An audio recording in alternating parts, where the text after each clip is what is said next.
Hello, beautiful world. Would you walk with me as we grow some trees? We're here right now and spring is just tugging forward.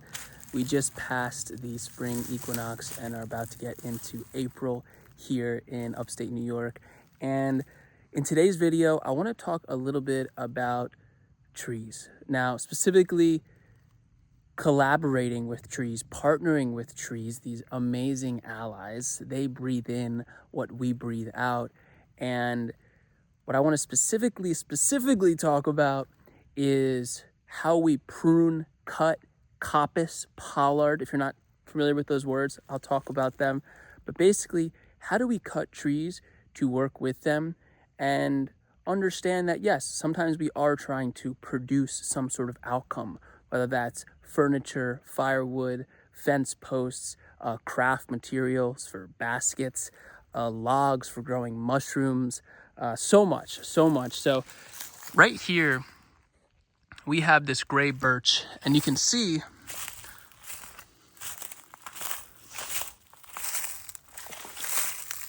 this is one tree.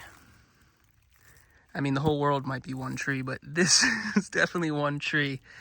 And it was cut and it resprouted.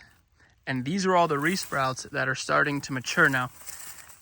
This wasn't just an accident. Now, sometimes a windstorm or fire can prune a tree. And sometimes we can be that windstorm. We can be that disturbance event.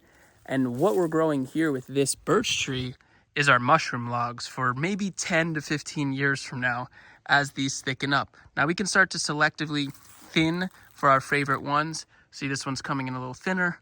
So we'll watch that, but I want to show you a recently cut one. And this pasture we're renovating basically right now so we can bring the sheep in here. And one of the things we're doing is trimming some of these branches. Now, let's take a look at this tree right here. This was also cut, and you can see all of these resprouts are much younger.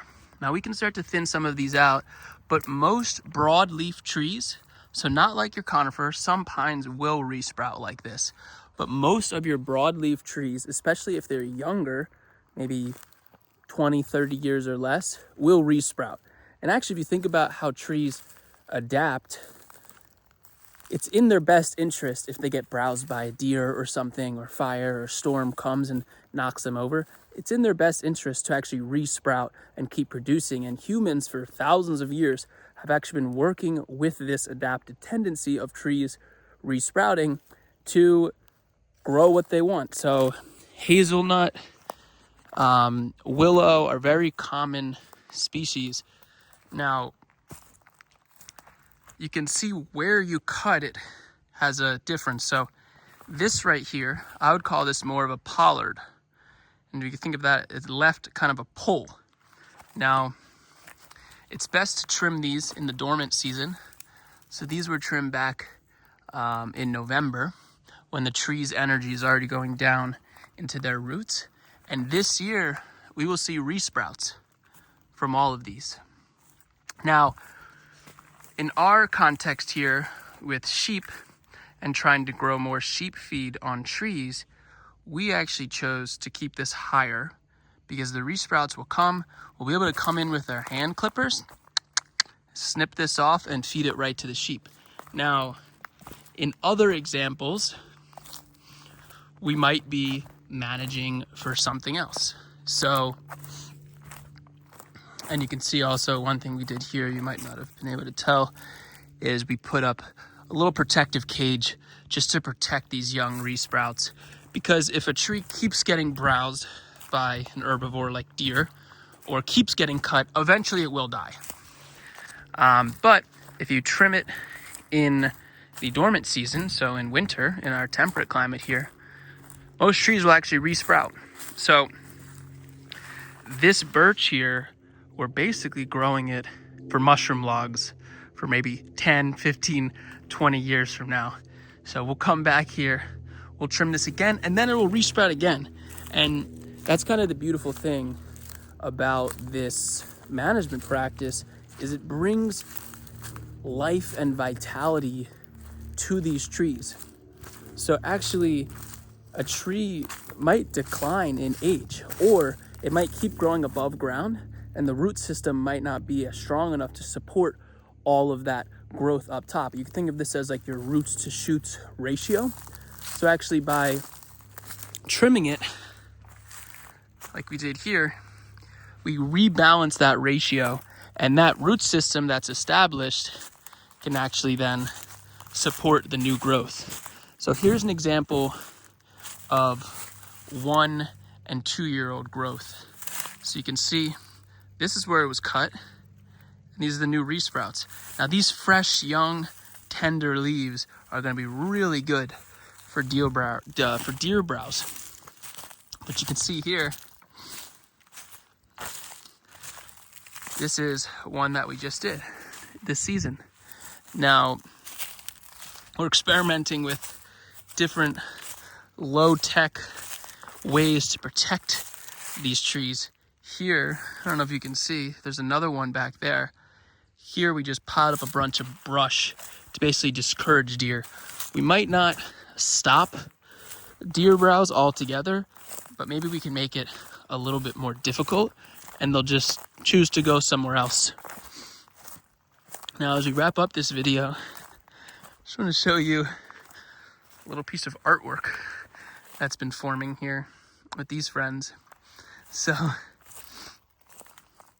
just growing into it, actually came in and just kind of wrapped it and just kind of tucked them together. And you'll see these shoots from last year, they're growing right up to the sun. Now, you don't want to coppice a tree if it's not going to have a lot of sun exposure. So that's one thing to think about. And the other thing to think about is just where on the tree that you're actually cutting it. So for something like this, lower down, which we'd call a coppice, basically to the ground, that is going to have more stability at the base. So if we wanted to manage for firewood production, for example, we'd go lower. But if you look at something like this one, as these resprouts come out and mature, it's going to put a lot of weight on this kind of pole here. So that's not going to be good for long-term, say 20, 30, 50 years of thicker stem firewood production. So it really depends on what your goals are and what the context of the landscape is. But it's a really interesting practice here, and there's so much to learn. Like, you could spend your whole life studying this, but there's a lot of people now starting to adapt these work with these natural tendencies of these trees to resprout, to actually build soil up quicker. So maybe we took this resprout here and we actually thinned some, dropped it to the ground, started organizing this organic matter to build the soil here. We can actually work with really fast growing species like willow and poplar that are early on in the ecological succession to have them grow. We trim them, we place them on the ground, they feed the soil, resprout happens, and we're sort of speeding up the natural processes of succession and ultimately helping us reforest these landscapes. So I'll check back in about 20 years and we will grow some mushrooms together and slowly reforest our food system. So hope you're doing well. Hope you're enjoying the spring season, starting to shed some layers, and together we'll bloom. Peace.